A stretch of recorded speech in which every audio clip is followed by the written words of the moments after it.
Assalamualaikum warahmatullahi wabarakatuh. Salam sejahtera bagi kita semua. Perkenalkan, saya dari kelompok 11 yang beranggotakan saya sendiri, Alit Aprilia Adisti dengan NIM F1S1222028. Kemudian ada teman saya yaitu Salma Linda Sri Utami dengan NIM F1S1222043. Di sini saya akan mempresentasikan hasil dari kerja kelompok kami yaitu mengenai tantangan dalam hal etika dan keamanan. Mata kuliah pengantar sistem informasi dengan dosen pengampu Bapak Tri Suratno, Eskom Mkom. Untuk yang pertama, saya akan menjelaskan yaitu table of contents atau materi yang akan saya bahas. Yang pertama yaitu ada tantangan keamanan etika dan sosial teknologi informasi. Yang kedua yaitu ada manajemen keamanan teknologi informasi. Dan yang ketiga di sini saya akan membahas tentang studi kasusnya. Langsung saja. Yang pertama yaitu konsep tantangan keamanan etika dan sosial teknologi informasi. Sebelumnya saya akan membahas yaitu apa itu tantangan keamanan sosial dan etika. Tantangan sendiri merupakan merujuk pada situasi atau masalah yang sulit dan membutuhkan usaha, strategi, solusi kreatif untuk diatasi. Tantangan dapat muncul dalam berbagai bidang seperti sosial, ekonomi, teknologi, dan lingkungan. Sedangkan keamanan adalah merujuk pada kondisi di mana seseorang atau sesuatu terlindungi dari bahaya atau kerugian. Dan yang ketiga yaitu ada yang namanya etika. Etika ini merujuk pada seperangkat nilai, norma, dan prinsip yang digunakan untuk menentukan apa yang benar dan salah, baik dan buruk, dan perilaku yang diterima atau tidak diterima dalam suatu kelompok atau masyarakat. Dan yang terakhir yaitu ada yang namanya sosial. Sosial mengacu pada hubungan dan interaksi antara individu atau kelompok dalam masyarakat. Teknologi informasi atau TI telah mengubah banyak aspek kehidupan kita, mulai dari cara kita belajar, bekerja, dan berkomunikasi. Namun, penggunaan TI juga membawa tantangan keamanan, etika, dan sosial yang sangat signifikan. Contohnya yang pertama ada yang namanya keamanan siber. Keamanan siber sendiri adalah serangan siber dan pelanggaran data yang sering terjadi pada kehidupan kita dan dapat menyebabkan kerugian finansial dan reputasi bagi individu dan organisasi. Yang kedua ada namanya etika penggunaan data. Penggunaan data pribadi yang tidak etis oleh perusahaan dan pemerintah telah menjadi perhatian yang semakin meningkat. Ada kekhawatiran tentang penggunaan data untuk tujuan yang tidak diinginkan. Selanjutnya yaitu ada yang namanya keamanan siber perangkat internet pintar. Perangkat internet pintar seperti kamera pintar dan speaker pintar seringkali rentan terhadap serangan siber. Hal ini dapat mengancam privasi dan keamanan fisik dari pengguna. Selanjutnya ada yang namanya kesenjangan digital. Tidak semua orang memiliki akses yang sama terhadap TI.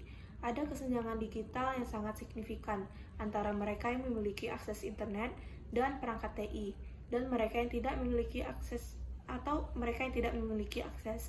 Ini dapat menyebabkan ketimpangan sosial dan ekonomi. Selanjutnya ada yang namanya penggunaan teknologi oleh para negara dan kebijakan pengawasan. Ada kekhawatiran tentang penggunaan teknologi oleh negara untuk tujuan pengawasan.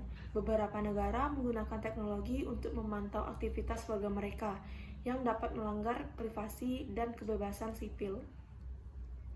Selanjutnya ada yang namanya ketergantungan pada teknologi.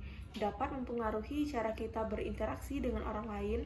Hal ini dapat menyebabkan kesenjangan atau tidak etis dalam penggunaan teknologi informasi ini. Selain tentang keamanan, ada juga yang namanya manajemen keamanan teknologi informasi.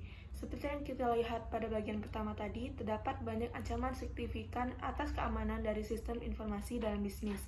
Para manajer bisnis dan praktisi bisnis bertanggung jawab atas keamanan, kualitas, dan kinerja dari sistem informasi bisnis dalam unit bisnis mereka, seperti aset penting bisnis lainnya, hardware, software, jaringan, dan sumber daya data perlu dilindungi oleh berbagai alat keamanan untuk memastikan kualitas mereka dan penggunaan mereka yang bermanfaat.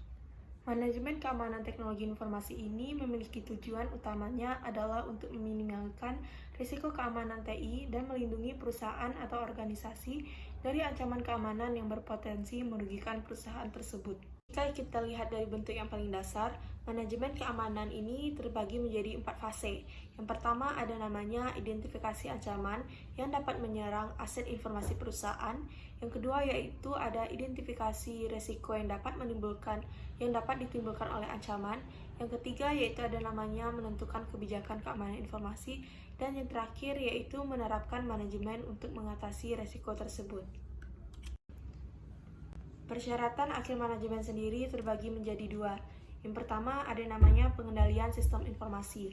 Adalah sebuah metode dan alat yang berusaha untuk memastikan akurasi, validitas, dan kebenaran aktivitas sistem informasi. Yang kedua yaitu kita kenal dengan mengaudit keamanan teknologi informasi. Untuk mengkaji dan mengevaluasi apakah alat keamanan dan kebijakan manajemen yang memadai telah dikembangkan serta diimplementasikan.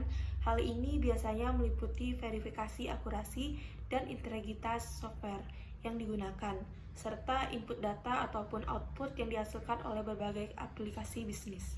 Pada slide selanjutnya, saya akan membahas apa itu pertahanan keamanan yang saling berhubungan. Hubungan jaringan dan arus bisnis yang penting perlu dilindungi dari serangan luar oleh para penjahat dunia maya atau subversi, dari tindakan kejahatan atau tidak bertanggung jawab dari pihak dalam.